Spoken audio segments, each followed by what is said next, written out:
जय Maharashtra.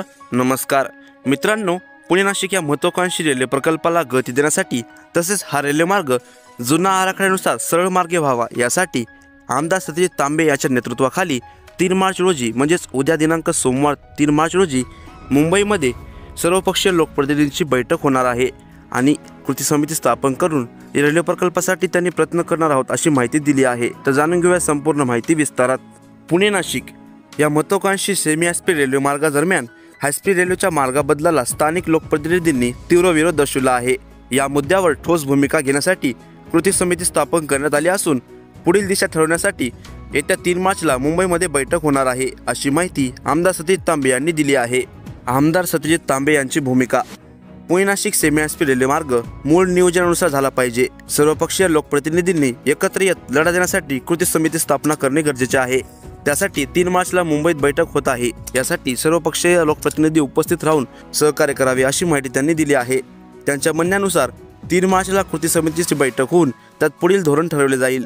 GMRT प्रकल्पामुळे नारायणगाव येथे मार्ग बदल आवश्यक आहे का यावर नव्याने चर्चा होणार असून मूळ नियोजित मार्गच कायम ठेवावा यासाठी प्रशासनावर दबाव वाढवला जाईल। या मुद्द्यावर अंतिम निर्णय काय घेतला जातो याकडे संपूर्ण पुणे आणि नाशिक जिल्ह्यातील नागरिकांचे लक्ष लागले आहे। तर जाणून घेऊया थोडक्यात माहिती। आमदार सत्यजित तांबे यांनी नुकत्याच काही दिवसांपूर्वी सर्वपक्षीय लोकप्रतिनिधींची बैठक घेऊन Pune Nashik semi high speed railway प्रकल्पासाठी त्यांनी निवेदन दिले होते। तर त्या संदर्भात त्यांनी पुढील माहिती दिली आहे। त्यांच्या म्हणण्यानुसार यापूर्वी मी Pune Nashik semi high speed railway प्रकल्पासंदर्भात या मार्गावर येणाऱ्या सिन्नर, संगमनेर, नारायणगाव, मंचर, राजगुरुनगर, चाकण आणि पुणे या भागातील लोकप्रतिनिधींना प्रत्यक्ष भेटून निवेदन दिले होते।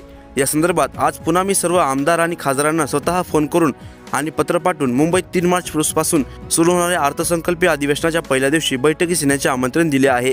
त्यांच्या म्हणण्यानुसार आम्ही सर्वजण आंतरिक राजकीय मतभेद विसरून विकासाच्या दृष्टीने सकारात्मकपणे एकत्र येणार असून कृती समिती स्थापन करण्याच्या दृष्टीने आम्ही सविस्तर चर्चा करणार आहोत अशी माहिती आमदार सत्यजित तांबे यांनी दिली आहे।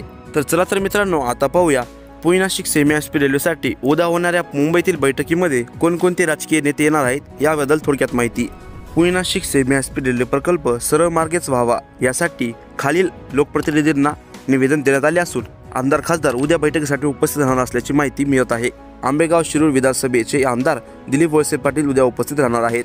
त्यासोबतच सिन्नर विधानसभेचे माणिकराव कोकाटे, जुन्नर विधानसभेचे शरद सोनवणे, संगमनेर विधानसभेचे अमोल खताळ, खेड आळंदी विधानसभेचे आमदार बाबाजी काळे, नाशिक लोकसभेचे खासदार राजाभाऊ वाजे, शिर्डी लोकसभेचे खासदार भाऊसाहेब वागचोरे, शिरूर लोकसभेचे खासदार डॉक्टर अमोल कोल्हे इत्यादी लोकप्रतिनिधी उद्या मुंबईमध्ये 3 मार्च रोजी होणाऱ्या बैठकीस उपस्थित राहून Pune Nashik semi high speed railway प्रकल्पाला गती देण्यासाठी प्रयत्न करणार असल्याची माहिती मिळत आहे।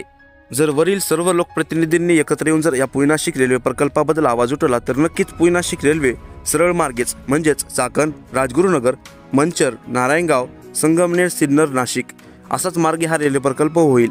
यासाठी कृती समितीच्या माध्यमातून आपण हा लढा तीव्र करणार आहोत। या बैठकीत नक्कीच ठोस निर्णय घेतले जातील असा विश्वास सत्यजित तांबे यांना वाटतो आहे। तर एकंदरीतच वरील लोकप्रतिनिधींना आमदार सत्यजित तांबे यांनी पत्र लिहून निवेदन दिले आहे।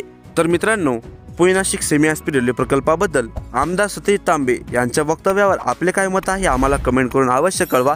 Pune Nashik semi high speed railway प्रकल्प नारायणगाव येथून का वळला जातो आहे याविषयी अधिक माहितीसाठी डाव्याबाजूचा व्हिडिओ पहा।